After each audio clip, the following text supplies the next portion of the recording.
Mau tahu bagaimana negara Arab Saudi itu berdiri? Nah, teman-teman sekalian, tonton video ini hingga selesai agar kita menemukan jawabannya.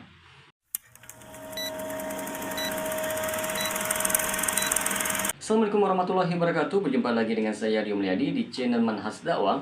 Pada episode kali ini kita akan membahas tentang berdirinya negara Arab Saudi bagian yang pertama. Langsung saja kita bahas. Awal abad ke-18, seorang ulama pembaharu yang bernama Syekh Muhammad bin Abdul Wahab At-Tamimi mulai mengampanyekan pemurnian partai Islam kembali kepada Al-Quran dan Sunnah sesuai dengan manhaj atau pemahaman para salaf. Gerakan beliau mendapat banyak kritikan. Para pengkritik menyebut kelompok beliau, Syekh Muhammad bin Abdul Wahab, sebagai Wahabi. Meski sebetulnya dalam kajian ilmiah, ide-ide dakwah Syekh terinspirasi selaras dan tak jauh berbeda dengan dakwah Syekhul Islam Ibnu Taimiyah saat menghadapi persoalan keislaman di masanya. Penentangan terhadap Syekh umumnya karena dakwah beliau dianggap oleh ulama dan tokoh masyarakat yang lainnya sebagai ancaman terhadap tradisi sosio-religi yang sudah mapan. Di masa itu, kelompok yang mapan dan mendapat pengaruh di masyarakat ialah kaum Sufi dengan berbagai variannya dari Sufi Sunni sampai aliran Sufi yang gila. Di bidang akidah, kaum Sunni berpedoman pada aliran Asy'ariyah dan Maturidiyah, sementara di sisi fikih, doktrin mereka kokoh di atas taklid kepada mazhab. Saking taklidnya, Masjidil Haram sampai dibagi menjadi 4 lapak sesuai jumlah mazhab besar saat itu. Ekstremisme bermazhab tadi sampai pada level kawin antar mazhab dianggap tidak sekufu dan ditolak, agak mirip dengan banyak kasus yang terjadi di masyarakat Indonesia sekarang ini. Jadi saat itu mazhab bukan lagi dianggap perpustakaan besar untuk mengkaji dan mengetahui jawaban masalah umat, melainkan difungsikan sebagai lapangan untuk unjuk ekstremisme cara pandang beragama. Karena dakwah beliau terus diteror, kemudian saya mencari dan menemukan perlindungan di kota Diriyah yang saat itu dikuasai oleh Muhammad bin Saud, pemimpin suku pedalaman Gurun Riyadh. Kedua, Muhammad ini berdiskusi hingga mencapai kesepakatan. Keduanya berjanji setia akan mendedikasikan diri bagi dakwah pemurnian Islam. Demi mengkokohkan janji tersebut, ikatan kekeluargaan dibentuk melalui pernikahan, di mana Muhammad bin Saud menjadi menantu Syekh. Dari sinilah benih Wahabi mendapat pupuk. Ibnu Saud yang mempunyai masa dan keberanian bersanding dengan Syekh yang mempunyai cita-cita yang besar dan keteguhan. Garis besar dan ciri khas dakwah Wahabi adalah memerangi takhayul, bid'ah, serta khurafat yang disebut TBC, utamanya yang sudah mendarah daging di kalangan umat Islam. Istilah manhaj salaf lalu dipopulerkan untuk mengurangi ekstremisme bermazhab. Meski pada dasarnya gerakan Wahabi berlatar belakang pada mazhab Hambali, namun semua umat Islam diharap tidak membabi buta mengikuti mazhab apapun tanpa menimbang salah benarnya. Dalam dakwah Wahabi, beberapa praktek yang dianggap menyimpang, misalnya pengkultusan kuburan, utamanya makam tokoh-tokoh wali yang dikeramatkan, bahkan dibangun bermegah-megah dalam rangka tabaruk alias ngarap berkah. Bagi kalangan ekstrim, selain diziarahi kuburan, jika sudah berstempel keramat bisa menjadi sarana mengunduh berkah atau minimal perantara doa. Logikanya sederhana. Selain takjim alias penghormatan, juga diharapkan beliau yang di dalam kubur itu makin nyaman dan hati riang, sehingga tidak berat mengabulkan doa atau menjadi perantara doa manusia yang ada di atasnya. Kekeramatan sebuah kuburan sebetulnya tidak jauh dari praktek marketing berbasis testimoni. Kuburan keramat yang mendapat testimoni dari pengunjung akan mendapat tingkat kekeramatan tertentu. Makin banyak dan makin heboh testimoninya, maka akan makin banyak yang datang mengunduh berkah.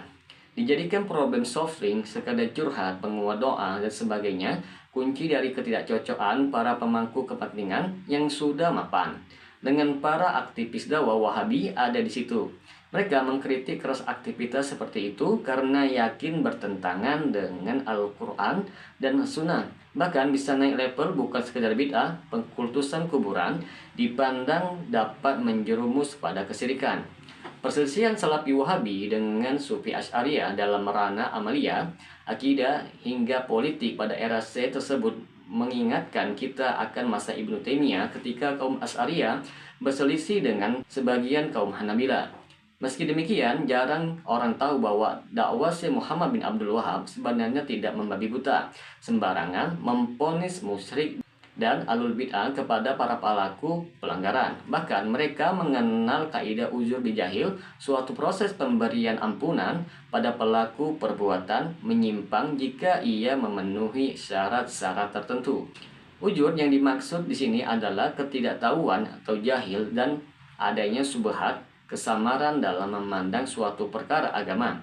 Masyarakat yang melakukan kesalahan tapi tidak mengetahui kalau itu adalah kesalahan atau tidak sadar atau adanya pengecoh, maka ia bisa selamat dari vonis tertentu. Bahkan saking lapangnya dakwah Wahabi, pemberian vonis pun bertujuan agar si pelaku mau dan berkesempatan bertaubat. Dakwah Wahabi berbeda dengan prasangka orang bahwa ia merupakan dakwah takfiri, misalnya yang memvonis orang sebagai orang murtad hanya karena emosi atau angkara murka agar ia bisa menghalalkan darah orang. Saya sendiri berulang kali menegaskan dakwanya tidak untuk bermudah-mudahan dalam memvonis, melainkan demi menegakkan hujah kepada kaum muslimin terkait takfir atau vonis kafir. Maka saya hanya mengkafirkan orang yang telah mengetahui agama Rasulullah tapi kemudian ia mencela dan memusuhi orang yang menjalankannya. Orang seperti inilah yang saya kafirkan, tapi kebanyakan umat Islam tidaklah seperti itu. Kita dapat melihatnya di dalam kitab Ar-Rasail As-Sakhsiyah halaman 38. Maka alhamdulillah dengan semangat 45 dan dukung para aktivis Wahabi, Ibnu Saud berhasil mendirikan negara Saudi yang pertama yang tumbuh serta berkembang di bawah bimbingan spiritual Syekh bin Abdul Wahab dan murid-muridnya. Ketika Muhammad bin Saud wafat tahun 1765, ia digantikan oleh putranya Abdul Aziz. Penggantian ini makin alhamdulillah malah makin menguatkan kerajaan Wahabi. Di tahun 1788, dataran tinggi Najd berhasil beliau kuasai. Sayang tak lama kemudian, pada tahun 1792, Syekh Muhammad bin Abdul Wahab ikut menyusul sahabat terbaiknya serta menantunya itu meninggal dunia. Awal abad 19, pengaruh politik klan Saud meluas ke sebagian jazirah Arab termasuk ke Mekah dan Madinah. Mereka seizin Allah memperoleh kegemilangan selama beberapa tahun. Pasukan Saudi terus meluaskan wilayah hingga pinggiran Sam dan Irak. Berbagai serangan mereka berhasil menghancurkan simbol-simbol kekeramatan termasuk yang berasal dari tanah suci di Mekah, termasuk diantaranya bangunan-bangunan yang membungkus gundukan kuburan. Serangan mereka juga meratakan banyak situs keramat Sufi dan Syiah. Salah satu serbuan bahkan meratakan makam Al-Husain radhiyallahu anhu di Karbala yang oleh aliran sesat Syiah disucikan melebihi Mekah. Serbuan pasukan Saudi meraih banyak rampasan perang. Ribuan kaum Syiah dilaporkan tewas akibat bentrokan di Karbala dan di Najaf. Syiah sendiri adalah musuh utama kaum Sunni sejak abad 15 ketika wilayah Iran yang ketika itu berpenduduk mayoritas Sunni disiakan kekejaman oleh dinasti Safawi, dinasti yang juga merupakan musuh bebuyutan Turki Utsmani. Wahabi yang lahir dari rahim Ahlussunnah jelas sangat anti Syiah. Doktrin-doktrin syirik Syiah seperti maksumnya para imam, pengkafiran terhadap para sahabat Nabi, kawin mut'ah, penyembahan kuburan, dan sederet kekufuran lainnya di tanah kaum Syiah berpadu dengan ancaman politik Syiah Persia. Tahun 1803, ancaman itu menjadi nyata. Raja Abdul Aziz gugur di tangan seorang Syiah Irak yang membalas dendam. Untuk pertemuan yang akan datang, kita akan membahas sejarah berdirinya negara Arab Saudi di bagian kedua dan bagaimana konflik antara Wahabi dengan Turki Utsmani. Kalau sekiranya channel ini bermanfaat bagi teman-teman sekalian bisa subscribe dan share-nya. Semoga bermanfaat. Assalamualaikum warahmatullahi wabarakatuh.